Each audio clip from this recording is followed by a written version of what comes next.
Selamat malam para netizen dimanapun kita berada, salam inspirasi bagi kita semua. Ya, sebelumnya ini nuansa-nuansa ada di desa.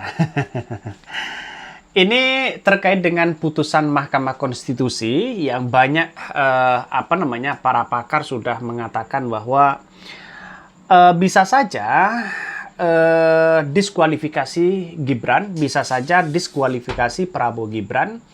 Ada yang mengatakan harus pemilu ulang dan sebagainya, begitu kan. Maka saya berasumsi dari beberapa yang saya amati begitu di Mahkamah Konstitusi, yang paling dekat itu adalah diskualifikasi diskualifikasi Gibran di situ begitu. Karena undang-undangnya sudah jelas di situ begitu kan ya, bagaimana cawe-cawe yang begitu kuat kepada Mahkamah Konstitusi sebelumnya, yaitu paman si Gibran.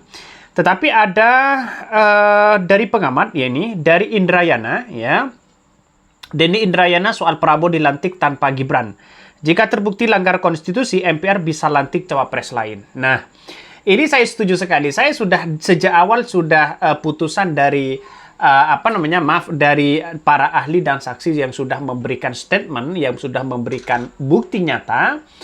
Di situ sudah saya memprediksi bahwa kalau MK ya sudah melihat bagaimana dugaan-dugaan yang kemudian itu muncul, entah itu dugaan kecurangan yang ada, tetapi lebih dekat hari ini adalah pada konstitusi. Kenapa dipertanyakan bahkan sama MK ya? Kenapa kok ini Gibran ini ya kok hanya 40 tahun? Ya, kenapa kok tidak setidaknya ya 30 tahun, 15 tahun begitu kan? Karena MK itu merujuk pada Perdana Menteri yang ada di berbagai negara, yang tentu ada 18 tahun, 15 tahun dan sebagainya begitu kan. Dan ini menurut Indrayana bisa saja Prabowo yang hanya dilantik, sedangkan Gibran di situ didiskualifikasi. Nah, kalau Gibran ini didiskualifikasi, sudah jelas mereka bahwa ya Jokowi akan ketar-ketir. Jokowi tidak punya ruang di situ begitu untuk mengontrol seorang Prabowo. Nah, bayangan-bayangan dari seorang Jokowi kepada Prabowo itu sudah lepas semua di situ begitu kan ya.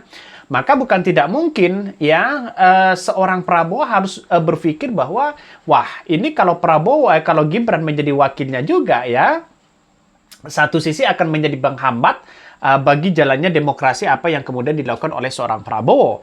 Karena Prabowo juga ya terjebak pada situasi di mana mereka ya bayangan-bayangan Jokowi di belakang mereka masih menghantui seorang Prabowo. Satu sisi begitu kan.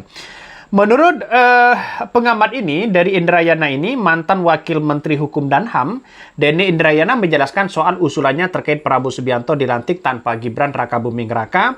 Jika putusan Mahkamah Konstitusi menyebutkan Gibran terbukti melanggar konstitusi, maka pencalonan Gibran sebagai cawapres gagal dan posisi wakil presiden akan kosong. Nah, di situ maka ya kita lihat pastilah wakilnya itu pasti dari mereka. Yang terkuat hari ini ya Partai Golkar di situ begitu kan. Menurut Denny Indrayana, aturan tersebut tercantum dalam pasal 8 ya ayat 2 Undang-Undang tahun 1945 yang berbunyi dalam hal terjadi kekosongan wakil presiden, selambat-lambatnya dalam waktu 60 hari Majelis Permusyawaratan Rakyat menyelenggarakan sidang untuk memilih wakil presiden di luar ya dari dua calon yang diusulkan oleh presiden.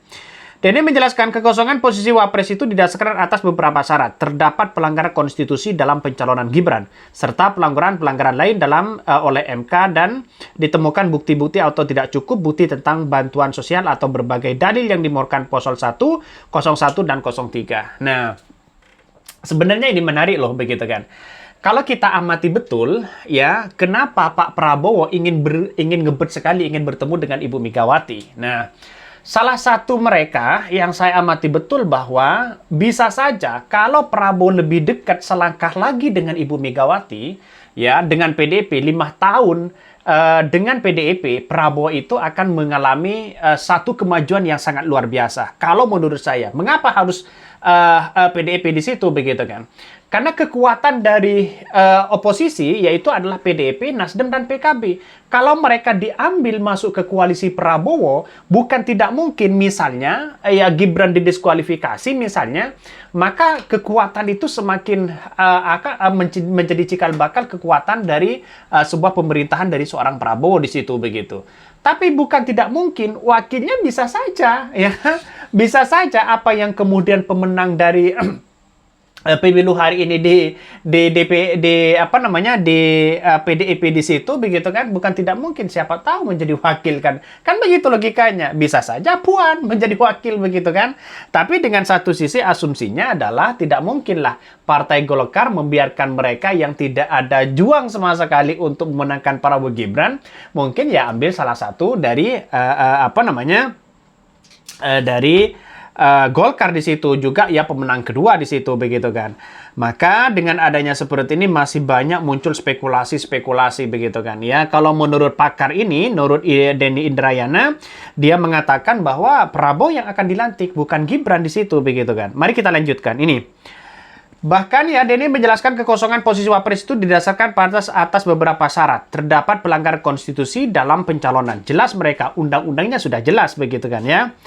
Denny menuturkan bahwa belai tersebut selambat-lambatnya dalam waktu 60 hari Majelis Permusyawaratan Rakyat atau MPR dapat memilih Wapres dari dua kandidat yang diusulkan oleh Presiden terpilih, yaitu oleh Prabowo. Prabowo kira-kira mengusulkan siapa? Apakah mengusulkan Puan? Yang jelas bukan tidak mungkin begitu kan ya. Apakah mengusulkan yang didorong mereka itu adalah dari Golkar? Bukan tidak mungkin juga satu sisi begitu kan. Maka ini akan semakin menjadi kekuatan ya, sehingga Jokowi hanya menjadi penonton nantinya begitu ya. Namun usulan tersebut bertentangan dengan pandangan pakar hukum ya, artinya bahwa berlaku post factum ya, hanya bisa diterapkan jika pasca pelantikan. Jabatan Wapres mengalami kekosongan, ya, ujar Hardiansyah. Kemudian dia menyoroti ketentuan pasal 6A ayat 1 yang secara eksplisit menyebutkan jika Presiden dan Wakil Presiden dipilih dalam satu pasangan calon, sehingga jika gugatan sengketa pilpres dikabulkan, maka Gibran didiskualifikasi, maka pasangan Prabowo Gibran otomatis gugur atau tidak memenuhi syarat lagi. Ada yang berasumsi dengan undang-undang yang nyata, kalau Gibran itu didiskualifikasi, maka Prabowo otomatis menjadi didiskualifikasi juga secara tidak langsung dalam Undang-Undang 6A begitu kan ya. Ayat 1 di situ begitu kan. Ada juga mengatakan begini, dalam sidang ya terakhir PHPU pada 5 April 2024, 4 Menteri Kabinet Presiden Jokowi dihadirkan sebagai saksi terkait dugaan politisasi bantuan sosial. Ya, di situ MK sudah mengamati sebenarnya begitu. Tapi artinya apa? Dalam sengketa pilpres itu yang paling dekat menurut saya pribadi 50-50 yaitu adalah diskualifikasi Gibran dibandingkan dengan PHPU di situ begitu kan ya, atau lebih dekatnya diskualifikasi Prabowo Gibran. Saya kira agak jauh karena yang paling dekat itu apabila ada melanggar konstitusi di situ maka jelas ya mereka akan melihat apakah ini melanggar konstitusi atau tidak. Tapi yang jelas bagi kami adalah penafsiran kami, ya mungkin kami salah atau apa penafsirannya, tapi yang jelas yang lebih dekat itu adalah diskualifikasi Gibran di situ begitu.